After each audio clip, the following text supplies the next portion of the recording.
Next. Back to buds real quick. That's how long is buds? 6 months, right? Yeah, about 27 weeks or so. Because a lot of people think that it's like, hell week, right? That's the time where you don't sleep that much or whatever. I think some people think that that's buds. No. Like you just don't sleep ever, and it's all hard. They drowned you, and then they bring you back to life. Yeah. Nuts.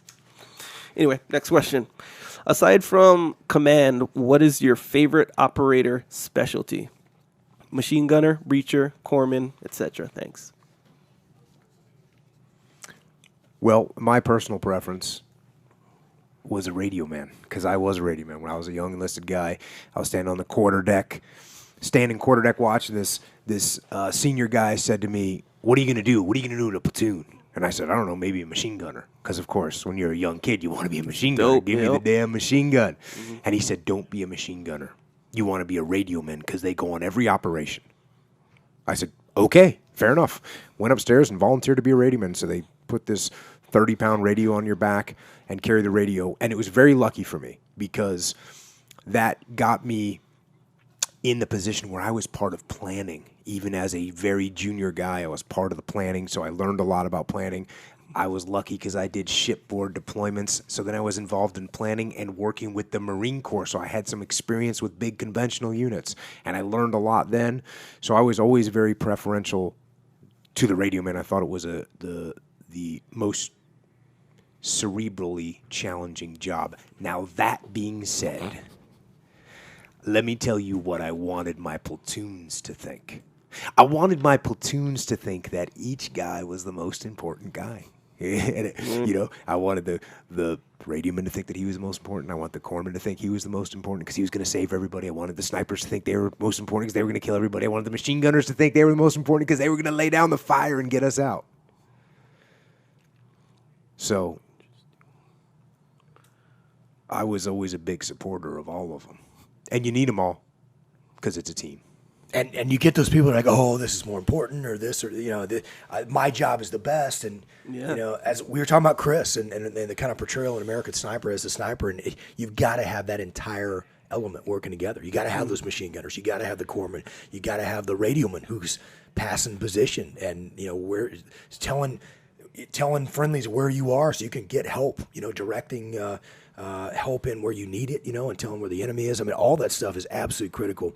I think as far as a favorite specialty, I like to shoot. I like combat shooting, combat rifle, pistol shooting. It's always been one of my favorite things to do. I love that about the SEAL teams, training in combat rifle, pistol, shooting it, moving and hitting different targets and shooting against steel targets. And we go to these amazing ranges, and it's super fun. And that being said, that's not my job. And that is that's a real realization you have to come to as a leader, is that my job is not to shoot. And I got to be able to shoot, because there are times when I'm the only guy who can do that, and I've got to be able to eliminate a threat, and I've got to be able to do it accurately. So I have to be able to do that just like everybody else. But that's not my job. And I really learned that in our advanced training. After BUD/S, there's another 6 months of what we call SEAL qualification training. And one of my instructors, as Jocko and I often say, like, failure is sometimes is the best teacher, often the best teacher. And I remember I was trying to shoot, lay down fire for my squad. We're under fire, we're shooting, and then I was actually trying to look around. And I got a safety violation for that, for like trying to shoot rounds down range and trying to look around. I was like, guess what? You can't do both. And I was like, roger that. I should have gotten a safety violation. It's dangerous. You never want to pull the trigger on your weapon if you're not looking down your weapon, controlling where the sights are. And it was exactly what should have happened. But it was a realization to me, like, I can't do both. And why do I need to be shooting right now? Because there's like 8 other guys in the squad that are laying down fire, and there's nobody else that's looking around. It's my job to high port my weapon, which means it's pointed at the sky, and I got to be looking around, take a step back off the line.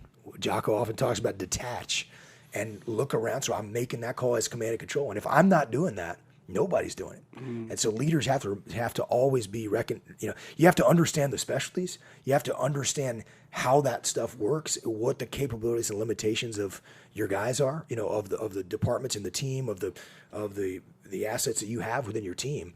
But you don't you can't get sucked into the details. You have to stand back and high port your weapon, detach yourself, and be the command and control to make those big strategic decisions.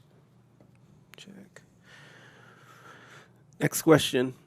How easy or difficult do you find it to delegate command and control? It's really hard. Until you are totally overwhelmed. And guess what?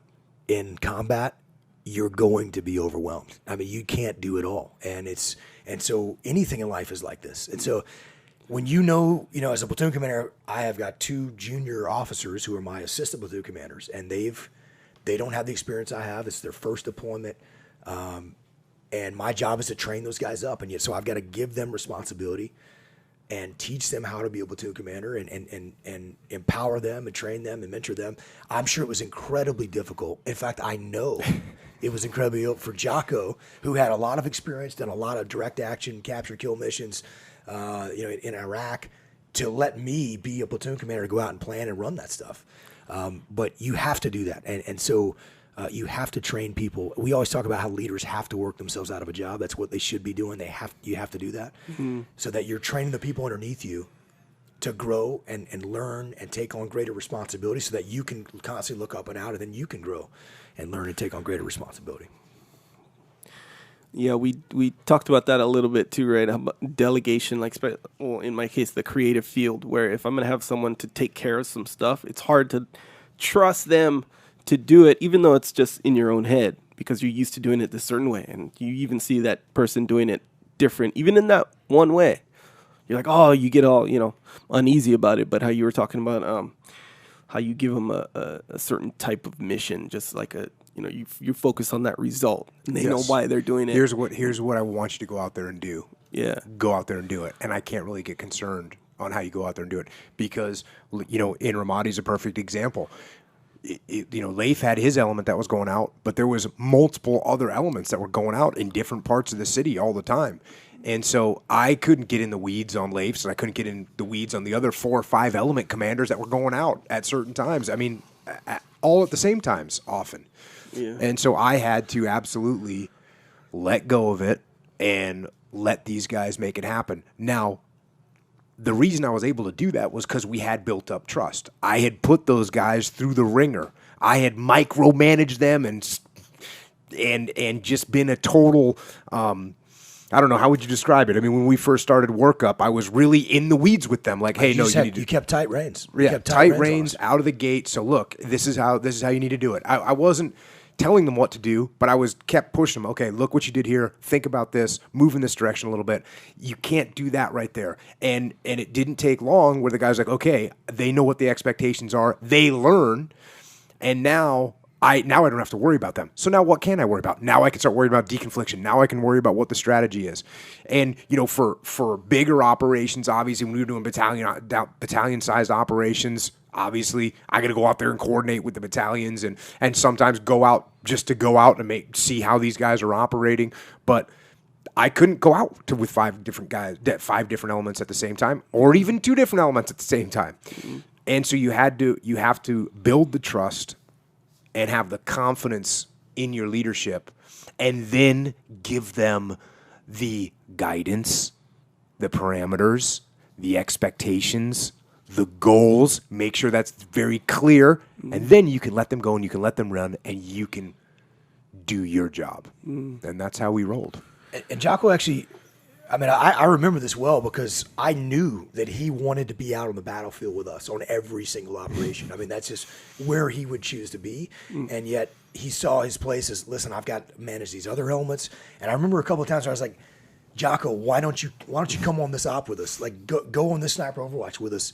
And you were like, no, I can't do that. And even though I knew he wanted to do it, he knew he had to, whether it was approval of plans for the other guys that were across the city or other elements that were out there doing those things, that he understood what his role was and realized that if he was out there with me, even though it had been fun, he'd been getting gunfights, and that was exactly where he wanted to be, that he wouldn't be able to provide that support to some of the other guys and what they were doing. And so he couldn't do that. And so I know that was incredibly difficult for you. And one of the reasons that Leif knows that is almost as soon as we got there, I said, hey, Leif, I'm going out in the field for a little while. You're going to be task unit commander. And I left him back and went out in the field. So awesome. And yeah, it was one of those things. And I'll tell you, that was actually one of the reasons why I did realize I couldn't go out as much as I would want to, because I had to maintain command and control. So like I said, if it was a big operation where there was multiple units involved, obviously I'd go out. Sometimes I would go out just to go out, because you have to, I always talk about this. You can't be so far back in the rear that you don't know what the guys are going through. So I got to just go out there just to go out. Go over to Corregidor, or go on some operations store. Go out into the 1MC and go on, see what it's like up there. But the fact of the matter is, I had to be in the position to command and control, and I kind of learned that out of the gate when I left Leif back at camp. We had some significant operations happen, and he got he got caught in a firestorm, and I wasn't where I should have been, so I had to tighten myself up a little bit. Had to be more judicious in the timing that I rolled out, because it is hard to delegate. It's hard to delegate, especially, not only do you want to do it, but there's an element of pushing your kid out of the nest for the first time, and you feel like, I want to be there. I want to make sure that this goes good, and not that I didn't trust these guys, and not that they weren't perfectly fine on their own. But no matter what, these are your bros, these are your buddies, and you want to be there to make sure to give them everything that you can. And so that's another little element of it that makes it hard. But you have no choice.